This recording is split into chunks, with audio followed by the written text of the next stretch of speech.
Hiyyoyyaa akkam jirtu dhaggeeffattootaaf daawwattoota keenyaatiin ammoo qondaala waraana bilisummaa Oromoo zoonii lixaa miseensa gumii sabaa akkasuma hoogganaa birgeedii ibiddaa kan turan amma immoo itti aanaa hoogganaa zoonii lixaa kan ta'an Jaal Abbaa Seenaa miidiyaa hawaasaa irraa immoo Jaal Ooriyaadhaan kan beekaman qabadhee isiniif dhiyaadheen jira. Qopheessee isiniif dhiyeessuutti kan jiru ogeessota irraa biyyoolessa Oromiyaa waliin ani Haqaafam Fayyeeraati. Hagaa xumura qophii keenyaatti nu waliin turan affeerraa keenya ayyee Jaal Abbaa Seenaa baga nagaan dhuftan. Baga nagaan eddatis Jaal Haqaafam Fayyeera. Ayyee egaa keessummaa keenya kabajaarraa taatanii waamicha keenya kabajanii yeroodhaan argamuu yeroo keessan qaaliirraa immoo fudhattanii argamuu keessaniif guddoo galatoomaa ulfaadhaa isin jecha mee gara gaaffiif deebii keenyaatti osoo hin seenin egaa Jaal Abbaa Seenaa egaa akkan odeeffadhetti namoota eebbisuu jaallatu jedhu ammoo akkuma aadaa keenyaatti illee egaa eebbaan eegallaatii qophii keenya kana otoo eegaliin too eebbaan nuuf eegaltanii nutti tola. Tolee Jaal Haqaafam rakkoon tokko illee hin jirtu gaa eebballee inuman eebbisa eebban jaaladhas osoo hin taane jaallantu nu eebbise naan jedhaa yeroo eebbisisan immoo sodaarraan qabu nan eebbisaa jechuudha warra eebbisuu keessatti daladhee guddadhe kanaaf eebbisi jennaan immoo eebbisuuf eeyyamamaadha. Eebbi kiyya immoo eebba warra sirna gadaa eebba waraanaati yeroo baay'ee eebba waraanatan eebbisaa saniifi harka mirgaa akkasitti ol naa qabda na gargaarta kaa wal gargaarritu eebbifna ani immoo miinyadee yeroon an jee ziz jettaati kanaaf akkasitti na jalaa qabda anittan fufammoo miinyadee miinyadee miinyadee alalaas alaagal olireeb maatii raab adabongoob goomni geerar fantaalle ta'e mul'ad gaara abbaa ta'e mul'ad aladda ta'e ballad booddaa ta'e ballad diida galgaluu ta'e ballad doobbii ta'e diina gubi goda ta'e itti jig guchii ta'e baallimboon ibraadhoos simo ta'e sinsimin woboo ta'e bobbookkis oromiyaan teeny falmaa umaan qabdu qabad qabad qabad qabad. Ayyee ulfaadhaa egaa hedduu nu eebbistan egaa lafa bu'uu nana mana egaa mee Jaal Abbaa Seenaa egaa akkuma jalqabaa isiniifuu kaase itti aanaa hoogganaa zoonii lixaa mee moonaan qabsoo bilisummaa Oromoo keessattuu ka zoonii lixaa haala akkamiirra jira mooraan qabsoo keessanii waraanni bilisummaa Oromoo isin hooggantan kun haala akkamiirra jira raawaa nu dubbadhaati gara qabxii marii keenyaatti seennaati.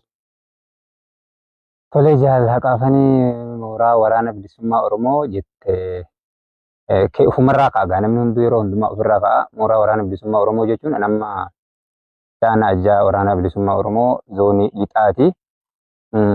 Zoonii lixaa hin beektagaa firris hin beekaa diinnis hin beekaa firri immoo sirriitti nu jaalataa diinni sirriitti nu sodaataa waraana isa caccabsaa sanii waraana qaxxaamuraa ajaja dhaabni isaa itti kenne qophii ta'ee deemuudha diina isaa akkatti lolu hin beekta harcaase bira darbaa yeroo hedduu jechoota kana jaalmaroo ni fayyadama. Harcaasa akka ta'e immoo dhuguma seenaadhaan hin beekama waraanichi waraana jabaadha. Waraana ajaja dhaabni itti kenne hundumaa bifa dhibba bahuu danda'udha. Waraana Oromiyaan bishaan gaarri fi gammoojjiin Oromiyaa tokkolleen hin daangessinedha. Waraana akkasii hoogganna nuti. Waraanichi waraana jabaa caccabsaadha. Kuma rakkoo tokkollee hin qabu. Bobbaa isaa galti isaa waan hundaanuu cimina sirriitti qabaa. Kana hundi keessan gaa isinis hin beektan jeen abdii qabaa yeroo lolaas yeroo deemus karaa hundaanuu bareeda jira. Amma inumaa diinota keessoo isallee hedduu kosii sanillee hunda of keessaa qulqulleessee jira. Naamusa isaatis naamusa abdachiisa fi waan hundumaanuu gugguuttatee nama gaa waraana bilisummaa Oromoo ta'aa jennu malee waraanni bilisummaa Oromoo nama keessa dhalatee nama keessaa gadi ba'e hir'ina kamiyyuu hin dhabu yeroo hundumaa. Sababoota kosiisan of keessaa baasee amma haalli guddina isaatii fi haalli wanni inni godhu hunduu haala abdachiisaa fi barumsallee namaa kennuu fi hir'inoota duraan jirullee hunda guuttatee duratti siqaa jira. Kaan immoo hojiidhaan arguun hin danda'ama. Hojiinis immoo inni hojjetus immoo mul'achaa jira siin jedha. Jaal Abbaa Seenaa guddoo galatooma mooraa waraana bilisummaa Oromoo zoonii lixaa keessa egaa kosiin akka baatee dubbattanii jirtu qulqulluudha. Zooniilee biroo waliin hariiroon keessanoo haala akkamiirra jirtu? Akkuma waliigalaatti waraanichi haala akkamiirra jira amma ka zoonii keenyaa yookaan zoonii lixaa dubbattan. Eeka zoonii biroo waliin egaa kaleessa akkuma ati beektu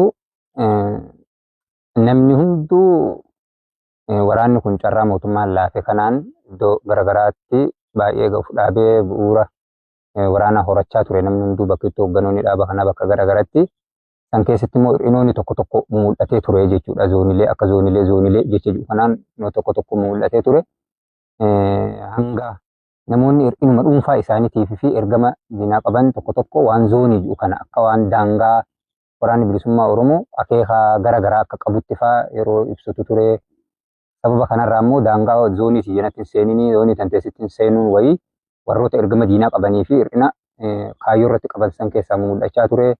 Kanallee cimina waraanichaatiin immoo dhoonnee of keessaa baafnee waan jirruuf har'a immoo zoonii wanni jedhamu kun bulchiinsa taligaa waraanichaa akka namoonni biraa nu fakkaatanii iddoo tokkorraa ka'anii iddoo biraa dhaqanii yakka hin hojjennee maqaa waraana kanaatiin yakka hin hojjenneef zoonii taligaati malee zoonii daangaa waraana bilisummaa Oromootii miti jechuudha. Sadarkaa dhaabaa ol'aanatti osoo hin geenye sadarkuma zooniiti nuti abboonni ajajoonni zoonii irratti walii gallee yeroo fakkeenya waraanni zoonii lixaa zoonii giddugalaa keessa socho'u yeroo waraanni zoonii lixaa zoonii harsadee keessa socho'us ajajootuma zooniitu wal quba qabaatee wal gargaaree waan jiru hundaa hojii hundaa kamiyyuu waliin xumurarraa kaasee daangaa kiyyan seeninii ani kan keen seenu wanni jedhamu sirna qabsaayaa akeekaa fi kaayyoo tokkoof loluu keessas duris hin turre hin jiru ammallee haala saniin lollee lolchiisaa dirqama dhaabaa baachaa jira rakkoon tokkollee hin jiru nu gidduu.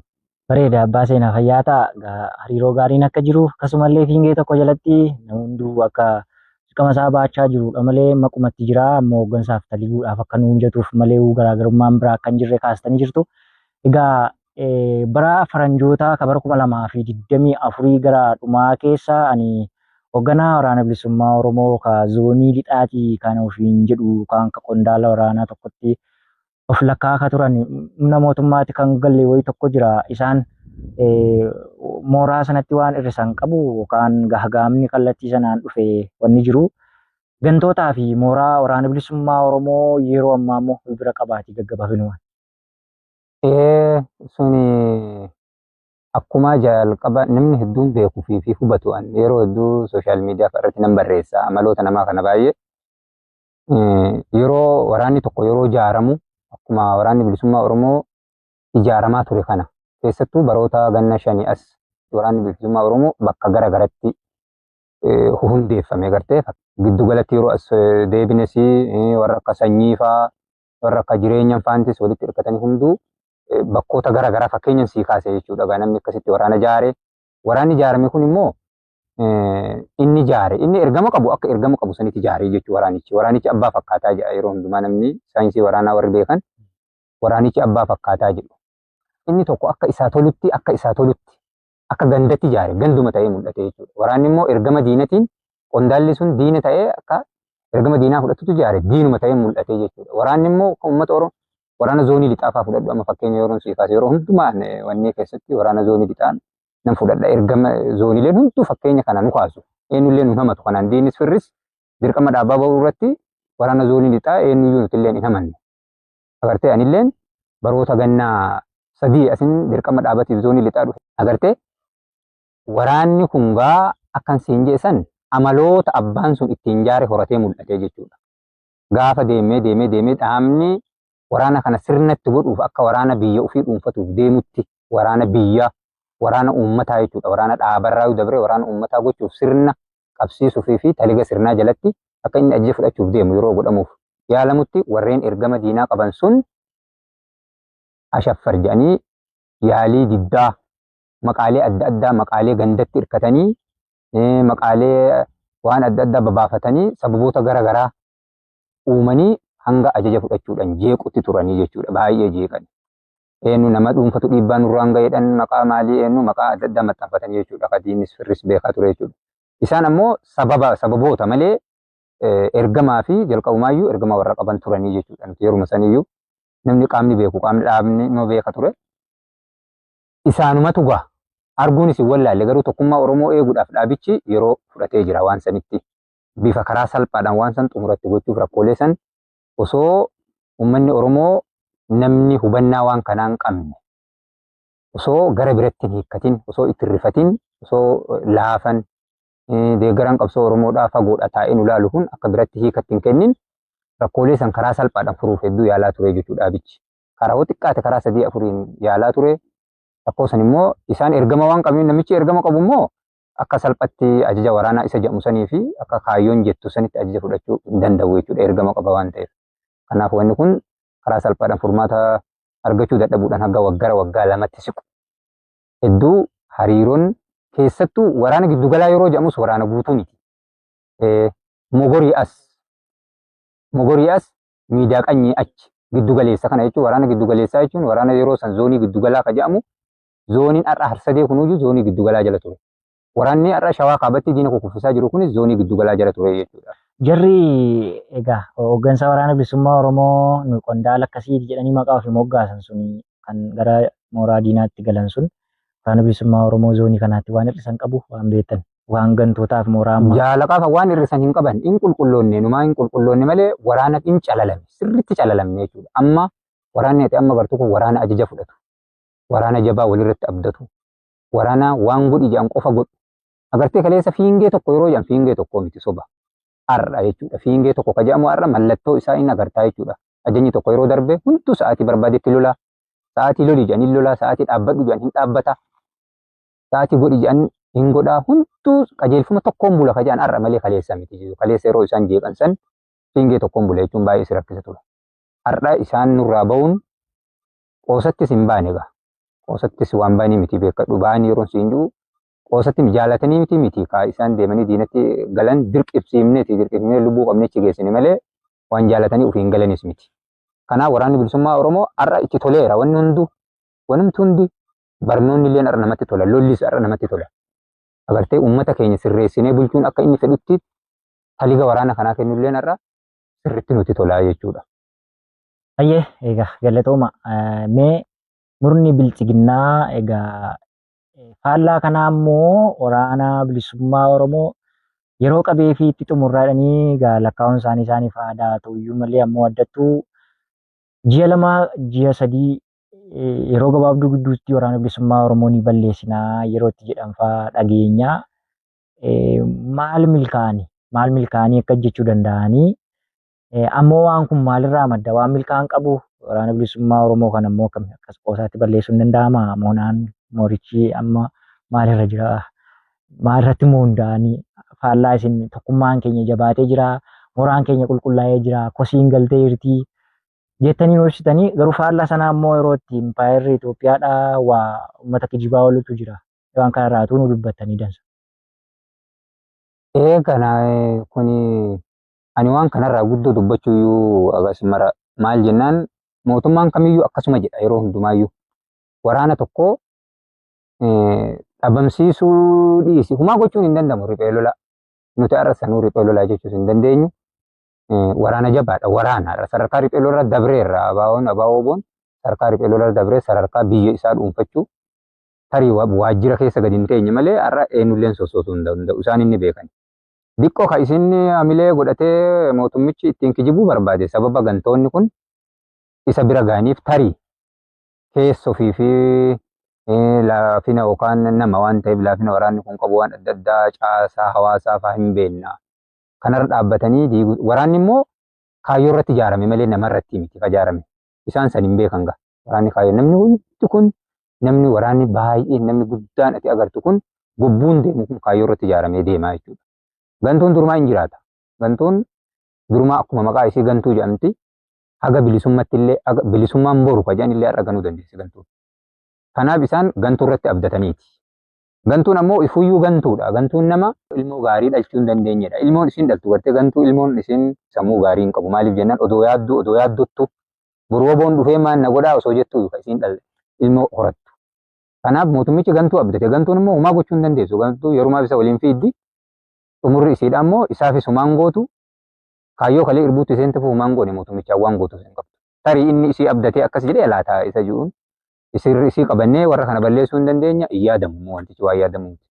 Kun immoo gantuun sun nurraa deemuun unumaa nuti nu cimse malee humaa waan nu laaffise hin qabu. Mootummichi ufumaaf dubbate malee haga xumura bilisummatti inuma dubbata hin balleessinaa osuma jiru badaa seenaa mootummoota dabranis hedduu argaa turre. Dhaadannoon kun egaa tureera egaa.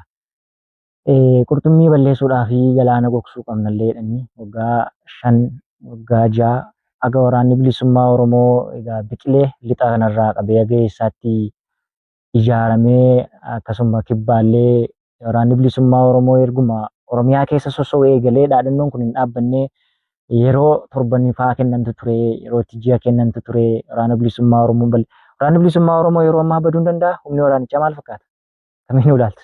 Hin badu bara amma suma kanan jedhe waraanni waraana baduu miti siin jedhe kun hawwii isaaniiti malee hawwii isaanii yeroo itti qondaalotaayyuu hin balleessine ji'a tokkoo fi lama keessatti ji'a lama haga sadiitti hin balleessinaayyuu jedhan balleessineeyyuu jedhanii jiru. Gantootuma argatanii gantaan borus hin jiraatti siin jedheen jira. Gantuu nama lama sadii afur maalii qabatanii miidiyaa irratti suuraalee iddoo biraatiif gantoota bara waggaa meeqaa bara Tigree fa'allee hunda walitti qabatanii poosti godhanii miidiyaa irratti iyyaa jiru. Waraanni bilisummaa Oromoo waraana baduu miti siin jedheen jira. Hogganoota isaatu balleessineeyyuu eefa karoora san qabatan duubanuu balleessineerraa. Qondaalota isaanii finne ajjeemne abaluu ajjeemne hunduu kanaafuu xumuranneeyyuu jedhanii yeroo itti ibsa baasan argaa jirta warri itti kaan namoonni hedduun jedhanii miidiyaa hawaasa irratti hedduu ijaan argaa jirti ati balleessuu hin danda'an bakkuma san jirra nuti ammas gaa inumaa duratti sinne handhuura finfinnee jalatti lolaa jirra irraa kaafe badii wanni jedhan hin jiru hin yaadamus hin xumurra jennee abdii guutuu qabnaa jechuudha. Biyyee ulfaadhu gaa egaa qabxii marii keenya birootan isin ceesisa. Ammoo waraana bilisummaa Oromoo waliinii uummanni hin jiru. Nuti ammoo uummata waliin taanee waraana bilisummaa Oromoo balleessuu irra jirra yeroo jedhamfaatu jira. Hariiroon waraana bilisummaa Oromoo fi uummataa maal fakkaata? Ammoo dhuguma impaayera Itoophiyaa warra nama nyaataa jedhan kana waliin uummanni jira laata? Mee waan kana ammoo ol bira qabaati. Waraana bilisummaa Oromoo manni deeggaruu maalii ka jedhan kun inuma jedhu isaan inuma jedhu. Waraanni bilisummaa Oromoo akkuma yeroo hundaarra deddeebi'aa jedhamu waraana malee uummata isaa malee iyyuu jiraachuu hin danda'u. Hin jiraatu. Otoo uummanni isaa hin jirre yookaan uummanni isaa isan deeggarre uummanni isaa isan gargaarre karaa ittiin garsiifne agartee kaayyoo walitti nu fide malee ijoolleen lafti Oromoodhaa bal'aa akkuma ati agarte. Kaayyoo walitti nu fidee waliin lolaa jirti ijoolleen Oromoodhaa. Agartee isa Harargeetti dhalatetu lixatti lolaa jira. Isa lixatti dhalate Harargeetti lolaa jira. Isa Wallootti dhalatetu Booranatti lolaa jira. Lafa san hin beeku irratti dhalatee hin guddanne ati istiraatiijii lafaa namarratti dhalatee guddatetu beeka. Kana deemsa waraanni bilisummaa Oromoo lixaa ka'ee baha dhaqu. Kaabaa ka'ee kibba dhaqu. Oromiyaa hunda akkatti naanna'u kana hunda uummatatu naannessaa jira. Ragaa guutuudha nuti gartee. Kanaaf baajenni har'aa waraanni bilisummaa Oromoodhaa uummata Oromoorra jira baajenni isaatis guutuun. Kanaaf muka nyaachaa hin jiru nuti akka kaleessanii miti beektaa akka kalee maalii muka nyaannee dhakaa boraafannee dheebuu maalii sadarkaa sanirra dabbarteerti qabsoon Oromoodhaa irra agartee. Kanaaf uummanni Oromoodhaa waraana kana sirriitti deeggaraa jira gargaaraa jira. Kun hujuma dalaguma sochuma waraanni bilisummaa Oromoo iddoolee haarattis iddoo garaagaraa Oromiyaa iddoo garaagaraatti godhu keessatti uummanni kun isa waliin jiraatuun ragaa guutuudha. Kanaaf uummanni Oromoo mootummaa waliin jira maali eenyu kun afaan siyaasati malee. Egaa mee ituma gaaffii kana keessaa hin bahiin gaaffii tokkotti isinii fedhaa yeroo ololli oofamu uummanni iddoo akkasiitti waraana bilisummaa Oromoon miidhamee akkas ta'e waan jedhu yeroo tokko dhaga'ama miidiyaa hawaasaa kanarraa yeroo isaan bahanii ololantu jira. Xiyyeeffatee waraanni isin geggeessitanii hawaasa irratti miidhaa geggeessuu qaba. Kun kaayyoo irratti hundaa'a. Inni kuni waraanni bilisummaa Oromoo jalqabu uummata kana miidhuuf bahe moo sagantaan siyaasa dhaaba kanaa heerri dhaaba kanaa keessattuu sagantaan siyaasaa paabilikiidha uummata Oromooti waraanni kun akka bahe addunyaan isaa irra hin beekti. Waraanni bilisummaa Oromoo ijoollee Oromooti hundi isaa ilma abbaa beekanidha. Hundi isaa haadha gaafattu sitti himaa hundee haadha isaa abaaboo haadha isaa sitti himuu nama danda'udha. Abaaboo abbaa isaa nama sitti himuu danda'udha. Uummata isaa keessatti lolaa jira Ameerikatti lolaa hin jiru dhaqee. Uummata isaa uummata kiyyaaf hin bahe jedhee lola uummata isaa keessatti lola lafa isaatiif lola. Kanaaf namni uummata kiyyaaf hin bahe namarraa dhalate eenyummaa ofii beeku. Namni eenyummaa ofiitiif qabsaa'u uummata isaa hin miidhu. Kana hin beekaa jechuudha hawaasichis hin beeka nutis hin beekne. Kanaaf kaayyoo abaaboo boon qabatee ka isantu murteessaa jechuudha. Waraanni kun dhuguma uummata miidhamoo uummata miidhu nu jee dubbee kaayyoo isaa warri beeku dubbee kaayyoo isaa dubbisuutu irra jiraata. Kan kanarraa hafe nuti Oromoorra dhalanne waan ta'eef kaayyoo keenya nu taliga waan ta'eef uummata Oromoo saba miinuuf hin qabu. Hayyeen egaa jaalabaa seenaa dhaamsa guddaa nuuf kaastanii jirtu. Egaa murni bilchiginnaa uummata Oromootii fi maal jechuu dandeenya? Ammoo bilchiginnaa jalatti iyyuu immoo kan teessuma qabuu fi jala fiiganii namootuma afaan Oromoo dubbatanidha baay'een isaanii. Ammoo Oromooma keessaa iyyuu dhalatee mootii argannee jedhanii yeroo isaan itti dibbee dhaanaa turan illee tureera. Hojii isaarraa ol bira qabaati uummatni Oromoo egaa bilchiginnaan bakka bu'uu ni danda'a. Akkamiin ilaaltu? Bakka bu'u jaalala kan bilchiginnaan uummata Oromoo bakka bu'uu hin danda'u. Maaliif jennaan nuti amma gaafa lollu sirna akka sirnatti bilchiginnaan mootummaa Itoophiyaa kan nuti yeroo waraana bilisummaa Oromoo waggoota 50 oliif lolaa jiru kuni sirni isaa tokkuma jijjiirama homaa hin qabu tokkuma. Garuu immoo gama biraatiin yeroo laallu kun adda.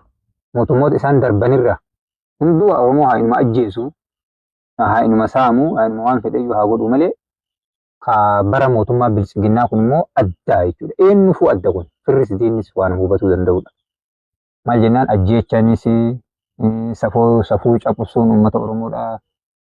Takka seenaa keessatti akka namni micaa Oromooti jedhee wallaalan Oromoodhaa waliin sobu kun miidhamni Oromoon hanga bara mootummaa kana burummaan mootummaa Oromoodhaa jedhanii wallaaltonni waliin rakkatan kan hanga uummanni Oromoo hanga bara mootummaa kanaa miidhame mootummoota darban ka Dargis ka Hayilesillaasees waan miidhame hin qabu jechuudha. Kana seenaa abbootii keenyarraas dhageenye, kakayyoota keenyarraas dhageenye, ka alagaan nu barreessise hundaa agarree kana silaa jettee miti qaamni itti dhalannee keessa jirra waan ta'eef uummanni Oromoodhaa akka sirnatti silaa mootummaa saba tokko yookaan mootummaa uummata akka jedhamu sirnatti mootummaa uummata ta'uu qaba namni. Sirna sun hin jiru nutu sirnuma san lolaa jirra. Sirnuma san lolaaf gabbaani. Garuu akka immoo madaala mootummaa dabree wal cinaa qabutti garaagarummaa guddoo baay'ee walirraa fagoo. Uummanni Oromoo baay'ee manca'amaa jira bar manca'amaa akka nama TNT dhagatti dhagaadhaan dhoosan sanitti uummata Oromoodhaa fixaa jira jechuudha. Akka namatti iyyuu ilaalaa hin jiru. Bineensa afaan Oromoo dubbatudha malee bilchiginnaan mootummoota dabramoo wal cinaa wal madaalsu tasuma hin danda'amu jechuudha. Inni wal cinaa qabuun hin danda'amu akka kiyyatti jaalaqaban. Tole egaa uummata Oromoo yeroo ammaa akka arge du'aa jiru jumlaadhaanii hidhaa dararaa adda addaatu irra gahaa jira. Diinni ijoon uummata Oromoodhaa eenyu jechuu dandeenya gabaabumaan? Diinni ijoon akkuma jalqaba dubbadhe diinni ijoon uummata Oromoodhaa bilchiginnaa mootummaa bilchiginnaa addatti warra maqaa Oromoodhaa dhaatee uummata Oromoo miidhaa jirudha. Afaan gabaabaadhaan akkasuma hin jedhani. Hayyee egaa yaada guddaa nuuf kaastanii egaa bilchiginnaan uummata Oromoodhaa fi diina guddoo akka taate ammoo afaan cululuuffatanii kanneen egaa miindaa argatanii yookaan bitamanii diina uummata Oromoo gabrummaa dachaa irraa geessisaa akka jiranii ta'uu nuuf kaastanii jirtu. Egaa gaaffiif deebii keenya gara xumuraatti geessinee jirra. Ammoo bu'aa bayii qabsoo kana hundumaa dandamachaa miidiyaan Arraata Biyyoolessa Oromiyaa erga hundeeffamee waggaa 5 lakkoofsisee jira. Miidiyaan Arraata Biyyoolessa Oromiyaa isiniif maali? Akkamiin ilaaltu? Miidiyaan Arraata Biyyoolessa Oromiyaa immoo maalittiin jettu?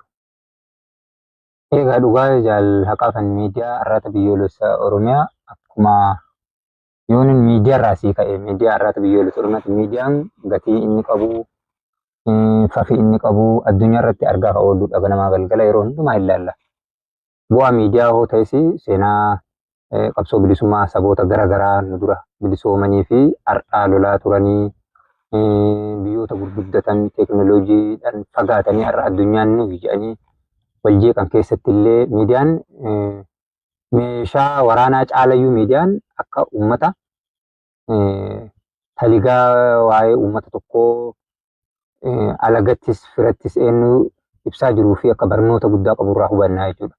Akkasumaan miidiyaan Arraata Biyyoolessa Oromiyaas har'a hojiin isaa waanuma namni hunduu argaa jirudha. Bu'aan inni qabsoo Oromootii buusee fi bu'aan inni fuulduraaf qabsoo uummata Oromootiif fi buusulleen akka miidiyaatti waanuma sirriitti ilaalamudha. Miidiyaa Arraata Biyyoolessa Oromiyaa jechuun afaan akkuma maqaa isaatti afaan waraana bilisummaa Oromooti, afaan uummata Oromooti, afaan biyya tanaati. Har'a gartee miidiyaa tokkichaa jechuudha. Miidiyaan dhugaa dubbatuu fi miidiyaan uummanni Oromoodhaa kiyya jedhee irraa dhugaa barbaadu.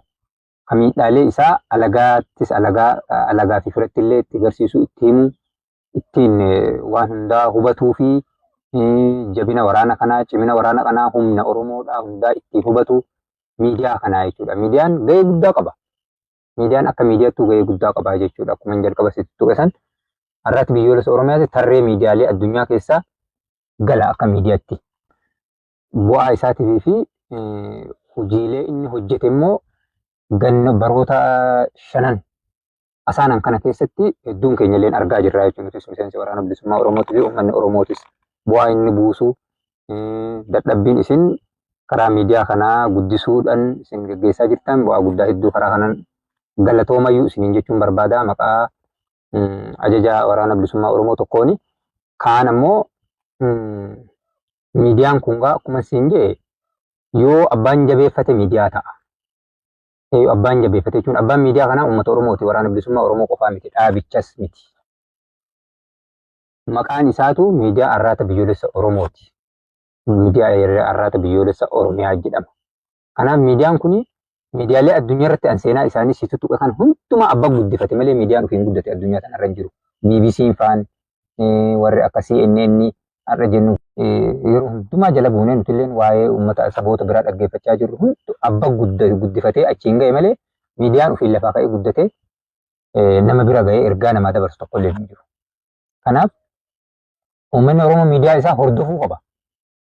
Jabeessuus qaba. Tin'isa miidiyaadhaaf waan guutamuu qabu meeshaa maateriyaalii isaa barbaachisu hanga maateriyaalii isaa barbaachisu bituufitti abbaan dandeettiitti qabu.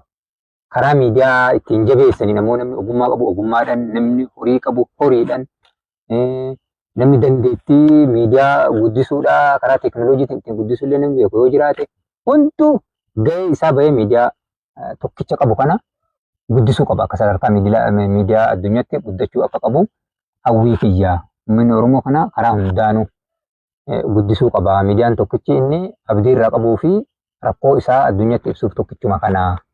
Kanaaf miidiyaa arraata biyyoolessa Oromiyaa immoo nan dinqisiifadha. Isinis warra miidiyaa arraata biyyoolessa Oromiyaa irra hojjettan hunda keessan nan dinqisiifadha yeroo hundumaayyuu kabajan isinii qaba maqaa waraana bilisummaa miseensa waraana bilisummaa Oromoo tokkooni. Kanaaf hedduu galatoomaa isiniin jedha. Hayyee egaa jaalabaa seenagaa dhimma arraata biyyoolessa Oromiyaa waggaa 5ffaa isaa irraa gaanuu dubbattanii namuu yaada isaanii dinagdeedhaan kallattii danda'u maraan akka jabeessu nuuf kaafsanii jirtu. Gaaffii fi deebii keenya xumuraatiin ammoo yaadaaf yoo qabaattan uummata Oromoof waraana bilisummaa Oromoo akkasuma hayyoota Oromoo dhaamsa yoo qabaattan carraa xumuraa isiniif kennan gaaffiif deebii keenya gara goolabachuutti deemna. Egaa silaa galatoomi. Waraana bilisummaa Oromoo isa itti qaamanan keessa jira. Anuu hoogganaa yookaan ajajaa waraana bilisummaa Oromooti. Tokko waan ta'eef kaa nurraa fagoo jiru zooniilee Oromiyaan bal'oodhaan nurraa fagoo jiru waan danda'amu yoo jiraate qabsoon bilisummaa Oromoo baallamatti hin qabnu. Qabsoodhaaf baallaman gaafa kana xumurraa waan jennu hin qabnu. Qabsaan tokko yeroo qabsoo yeroo hundumaa baallama qabateeti miti qabsoo kan eegalu ittiin wareegamaa. Agartee yookaan galmaanan gayaa galmaan gahuu caalayyuu itti wareegamaa jedhee qabsoo gaggeessa. Agartee akeeka sabaa gaggeessinaa hunduu dhimma dhuunfaa keenya manatti dhiifnee biraa deemne malee fedhii namni qabu akka namatti fedhii dhalli namaa tokko qabu guddaa hin qabna. Jaalala soo taate nama jaalannu hin qabna. Jaalala haadha soo taate immoo haadha akkasuma qabna. Jaalala abbaa hoo taates abbaa hin qabna. Hundaa fedhii teenya dursinee uummata Oromootii fi kaayyoo tanaaf waan baaneef gabrummaarra wanni nutti ulfaatu tokkollee hin jiru. Har'a immoo yeroo itti uummanni Oromootu dammaqee nu bira dhaabbatu kaleessa waraanni bilisummaa Oromoodha. Waraana xiqqaa nama 10 fa'aan waraana bilisummaa Oromoo jennee hawwaa turre nuti gaafa ijoollee uummataa turre gartee yeroo waraanni bilisummaa Oromoo zooniilee akkasitti tarkaanfii fudhate nama kana ajjeesee waraana diinaa nama tokko ajjeesee qawwee irraa hiikkate yeroo janfaa gammadaa turre beektee hin gammanne. Har'a immoo sadarkaa san hunda keessa dabarree waraanni bilisummaa Oromoo irra baay'inni isaatu lakkaa'amuu hin danda'u. Agartee wareegama gootota hedduutiin waraanni bilisummaa Oromoo jabaatee sadarkaa kana gahee jira. Qabsoon bilisummaa Oromoodha akka kalee seenaalee qabsoo hadhaa jedhan san hunda wareegama jaallaniitiin keessa dabarree as geenye hin dhaabbanne ammallee duratti tarkaanfachaa jirra. Sadarkaa qabsoon saboota kamiyyuu sadarkaa hanga 2-3 keessa addunyaan riphee lolaa kamiifiyyuu Riphee lolaa eenyummaa isaatii fi kaayyoo dhugaa qabatee qabsaa'u sadarkaa bilisummaa bira gahuu isaatiif sadarkaa kaamuuftu jira. Sadarkaa san hundaa keessa dabarreerra. Ishee dhumaa gubbaa jirra. Bilisummaan baay'ina waraanaatiin hin dhuftu. Egalee uummanni Oromoo guutuun bahee fi bahee waliin qabsaa'eefis hin dhufti akeeka jiru hin qabnu. Kanaaf tokkummaa fi jaallummaa fi jajjabinaan qabsoo uummata Oromoo kana osoo dhaloota biratti hin dabarsin, dhaloota jenereeshinii biratti osoo hin dabarsin akka xumurruuf jajjabinaan irratti hojjechuu qabna.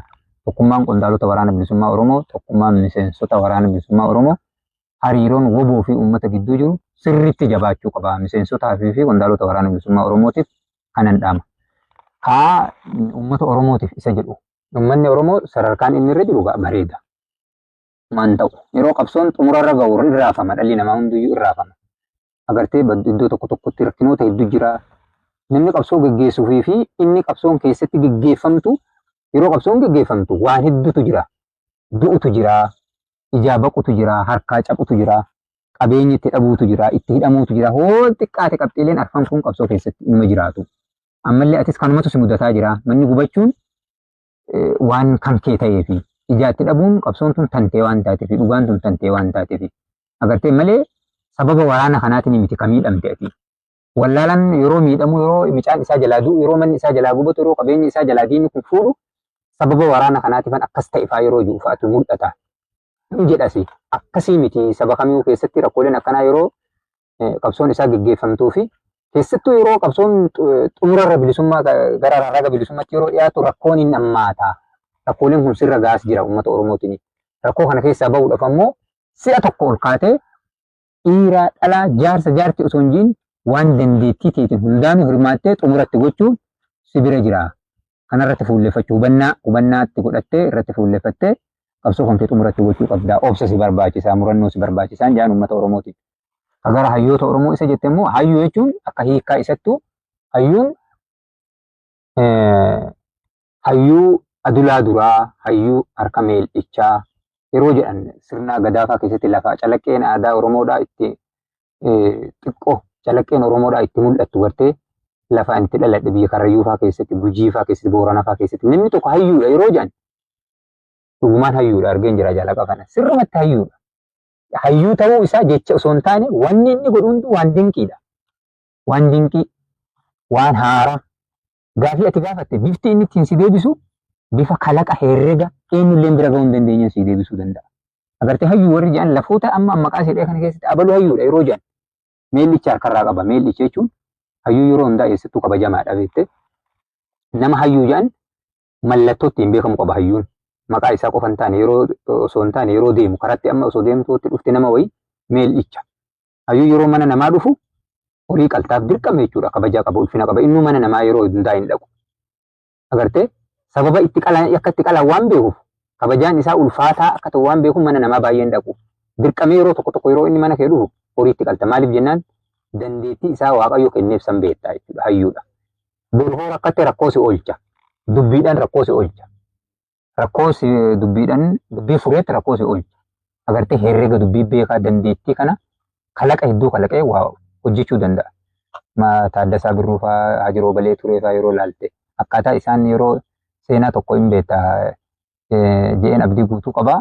Akkaataa isaan uummata Oromoo yeroo amantiidhaan gargar qoodan akkaataa isaan itti rakkoo uummata Oromoo Tuulamaa fi uummata Oromoo Arsii gidduutti yeroo tokko seenaa naannoo magaalaa dheeraa kanarratti walitti bu'insa amantii mallattooleen akkasii yeroo mul'atan akkaataa isaan itti rakkoo san furan yeroo raatte eenyuyyuu kalaqa herrega kuni. Agartee karaa haasaadhaan uummata san rakkoo san jidduudhaan furre beette korma lama fidaniiti. Hajiroo Balee Turee Musliima hin qale. Taaddasaa Birruudha immoo kiristaana basmaam jee qale. Bilcheessaa jedhaniin uummataan foon san uummanni foon hin bilcheesse. Cal jedhaniiti ajajumatti kennu ajaja isaan itti kennan uummatichi in raawwata jechuudha. Uummata Arsii ajaja Hajiroo Balee Tureetti kennu in raawwata. Uummanni immoo Tuulamaa ajaja Jeneraal Taaddasaa Birruutti kennu in raawwata. San booda isaan waan irratti walii galan qabu herregicha. Horiin gaafa qalamee xumuramu eelee tokkotti walitti naqanii bilcheessanii uummata dura hiriirsanii dura bu'anii dhaqanii inni amantii musliimaa qabu Hajiroo Balee Turee bismillah jedhee nyaate. Jeneraal Taaddasaa Birruunis basmaam jedheetti nyaate. Uummanni sun waan isaan godhan hundaa itti hiriiree godhe. Falaasama beekadhu falaasama jechuun ani falaasama akkasiiti saayinsii akkasiiti ani falaasama saayinsii akka hayyuu falaasama saayinsii akkasi jedha namni hunduu yeroo dubbatan. Hayyuun isa akkasitti waa furuu danda'udha. Hayyuun osoo namni itti himanne ofiinuu waa fura malee hayyuun namatu isatti himee waa furaa miti. Kanaaf an hayyoota Oromoo isaati jetteef badaa waan dhaamuuf hin qabu. Maal jennaan maqaan isaatu hayyuudha waan ta'eef hayyummaa isaatiin waan Oromoodhaaf ta'u waan uummata keessaa dhalatee yoo danda'e haa furu. Hin furu taanaan ammoo uummanni Oromoodha. Silaas hayyuun naa furuu didee jedhee qabsoo isaa waan dhiisuun qabutti hiriira galmaan hin gatee abdii guutuu qaba. Kanaaf hayyuudha waan hin jiruuf hin qabu. Dhaamsallee guddoon qabuuf hayyuu duraanumaa hin tuqu. Halaalumatti hin callisee ilaala. Kanaaf hayyootatis akkasan ja'a. Ka uummata keenyattis akkana ka woobootis akkasan siin jedhaa. Ayyee jaal abbaa seenagaa guddoo galatoomaa yeroo keessan qaaliirraa fudhattanii osoo waa meeqatu jiru egaa istuudiyoo keenyatti argamtanii dhaggeeffattootaaf daawwattoota keenyaa fi yaada keessan bal'oo nu gumaachitanii jirtu ulfaadhaa galatoomaa isiniin jenna. Atis galatoomee yaala qaban faayyeeraa akkasitti naamtee hawwiin qaba irratti biyyoolessa Oromiyaa irratti hangartee yeroo hundumaa yeroo deemnu wareegama jedhetanne wareegamne garuu har'a ga'een jira malee yeroo hundumaa na wareegama. Yooma wareegama har'a wareegama boruu wareegama jedhetan tilmaamachi guyyaadhaan herregachaan deema beekta. Saniif ammoo osoo nan wareegamin lubbuun jiru har'aata biyyoolessa Oromiyaa irratti immoo na dubbisuu keessaniif galata guddaa qabdu. Hedduu galatoomaa. Namoonni baay'een illee ayyee egaa labbaan seenaa wareegameera akkas ta'eera olola meeqatu jira dhaammadhu laata waan jedhu of keessaa waan qabdaniis yaa. Ayyee dhaggeeffattootaaf daawwattoota keenya har'aata biyyoolessa Oromiyaa kabajamoo kan isin dhaggeeffachaaf daawwachaa turtan. Qondaala waraana bilisummaa Oromoo zoonii lixaa itti aanaa hoogganaa zoonii lixaa jaal abbaa seenaa yookaan miidiyaa hawaasaa irratti ammoo jaal horiyaadhaan kan beekan qabadhee isiniif dhiyaadhee karaa har'aata biyyoolessa Oromiyaa ka tamsaa turedha. Haga xumura qophii keenyaatti nu waliin turuun waan nu dhaggeeffattaniif guddoo galatoomaa fayyaataa horaa bulaa deebana injifannoon uummata Oromoof.